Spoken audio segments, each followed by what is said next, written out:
How are you all today? So we're actually Team True to You. My name is Ray Montemere, it's Dave Seibert, and we are Team True to You. Alright, so True to You is the first and only software of its kind. And it's currently being developed in-house with additional support from external parties. So our goal with True to You is to re-secure mobile banking by utilizing unique personal identifiers or biometrics combined with modern technologies to eliminate any possibility of an individual's account being compromised. This brings us to the problem we're trying to address, which is phishing. In 2016, PwC identified that the most common cyber attack, especially on financial services, was phishing. Phishing is the act of usually a hacker or someone with malicious intent gathering sensitive information and essentially acting on your behalf and accessing your account, which means you lose your financial security. And this usually happens through social engineering. So digging through Facebook, learning about you, learning what you're oh, your dog's named Bruin. Okay, well, it's like one of your security passwords is like, what's the name of your first dog? Try Bruin. Oh, now you can reset the person's password, get into their account. So the general idea behind it is if we eliminate passwords throughout the entire system of banking, that this couldn't happen. So in the current cybersecurity solutions that are currently being implemented are lackluster at best, and they're easily foiled. So that would lead us to essentially having a lot of opportunities throughout different organizations to sell this to. Okay, so the Global State of Information Security Survey from PwC, they found that one half of financial services using a form of authentication, there's still hacking processes that make it insufficient. So 54% of financial services said that they plan to spend significantly more on all of their mobile security channels. So take JP Morgan Chase, Citibank, Wells Fargo, and Bank of America. All of their cybersecurity budgets were totaling $1.5 billion in 2016, and that's just going up. So when our software comes to market and they see how it works, the potential to get a fraction of their budget is very high. So I'm sure you've all been wondering, how exactly will we eliminate passwords? Because that's clearly something no one else has done. So how does that make us? Why are we doing it to 18-year-olds and how has no one else done it? So the solution, the way True to You works in the underlying principle is pretty simple, but it's also incredibly user-friendly. So you start with your phone, you open your phone, you say you want to transfer money to your checking account from your savings. You're about to buy a donut. For some reason you can't afford a donut, a checking account. So you open your mobile app and it prompts you to enter a password. Instead of entering a password, you hold your phone to your face and scans your face, your retina, and your iris. It converts those three biometrics into a sequence of numbers, essentially hashed numbers, encrypts them, so let's call them keys, sends them to a cloud, de-encrypts them through a sequence that changes every 10 minutes, and after that, it sends it to the blockchain.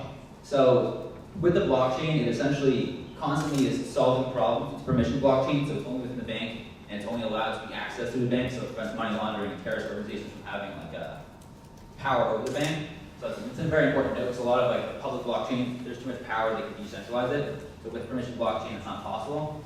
And essentially, it checks if the keys are good. If these three keys essentially match up, then you're allowed to access your account. If they don't, you're re-prompted to retry, or else you can't get your account. So that's the general principle behind it. And but our secret sauce, however, is this is all possible and done with current technologies. But what makes us special is we're currently working on patenting a technology that allows us to essentially block the ability to essentially hackers can essentially get into the mobile app and falsify what information is coming in and work from there. And so we're essentially blocking that back door and not allowing people to get in. Okay. Yeah, so there's no input method there. So with True to You's early phases, with the financials, or our target market. So in our early phases, we want to cater to smaller banks first so that we can gain credibility with larger banks. So, to start out with, we have our banks, and that'll be where we start. But down the road, there's also opportunity within the social media realm because people want the same security as their bank accounts with their social media accounts. And so we want to look at companies like Google, Amazon, LinkedIn, and Facebook, and use the same processes, but just cater them towards social media and not payment. So this brings us to our financials. So our revenue model is essentially, okay, time's up. Okay, we'll ask a question. All right.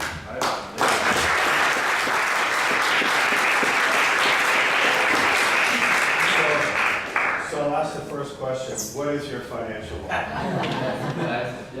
It don't take too long, so I can ask. Yeah, got it. So for our financial market, I'll explain the two numbers up here. So all of our costs that we have, we regarded ourselves as equity, so we didn't count that into our budget. But employee salaries would be about $400,000 a year, plus the prices for licensing the retinal, facial, and iris scanning technologies. That would be about $300,000. And then the hardware and servers, which would be through the clients, would cost us about $1.3 million. And that. So that's the number on the right. So essentially, in total, our initial startup cost for 1 year for working with the clients is $2 million. And on the left side, though, that's $25 million. So we're working with, say, JP Morgan and Chase. Their cybersecurity budget is $500 million. We take 5% of that cybersecurity budget, that's $25 million. So that is essentially, and we use value-based pricing, so depending on the size of the bank, so we work with DCU, it would be less, maybe we charge you less as well, so we would spend less money. But we work with like JP Morgan Chase, that's a larger clientele, so it requires more money and also like a higher valuation. So why wouldn't the companies who develop the biometric security software themselves go directly to the banks?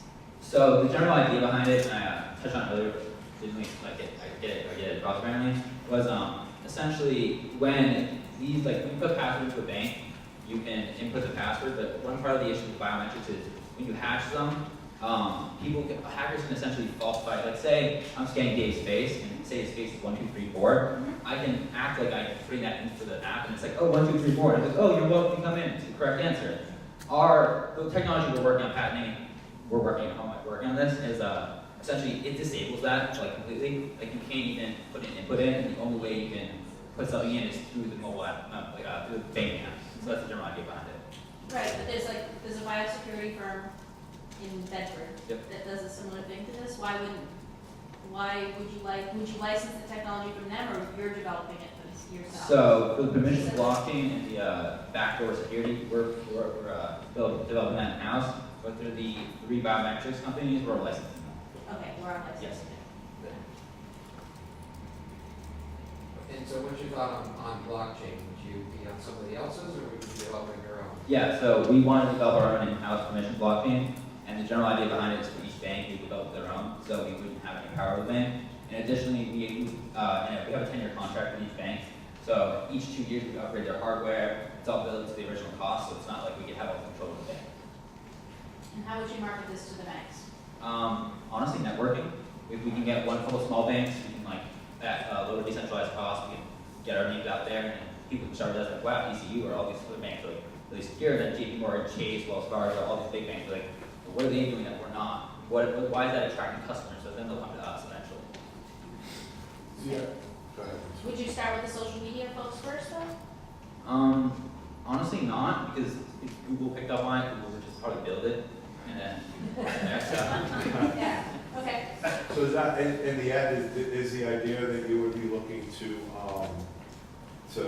have this as a sustainable company, that you would like, once you get everybody under 10-year contracts, is that your exit strategy? That's something I thought about, and I was actually on the way I was thinking back, like on the way here, I was like, what is my exit strategy essentially? So we could pass it on to someone else.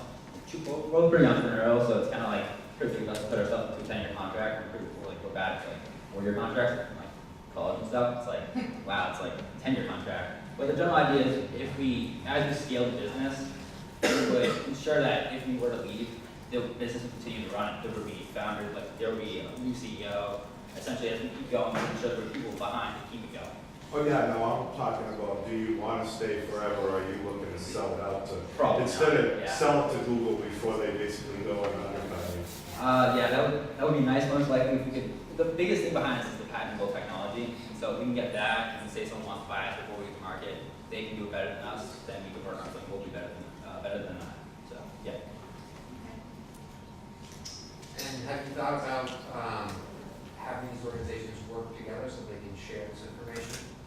So I actually, that was where my original thought came from on this. It's a government regulatory board that we could essentially build banks that will transfer money together, because banks kind of don't like each other.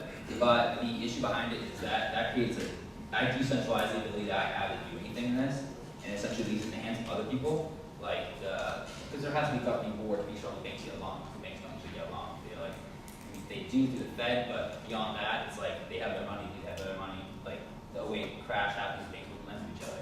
So we had to create another regulatory board to work the government lobbying. That's not something either of us we wanted to get into. So it was a thought, but not one we wanted to explore. Very good. Excellent. Thank you. All right.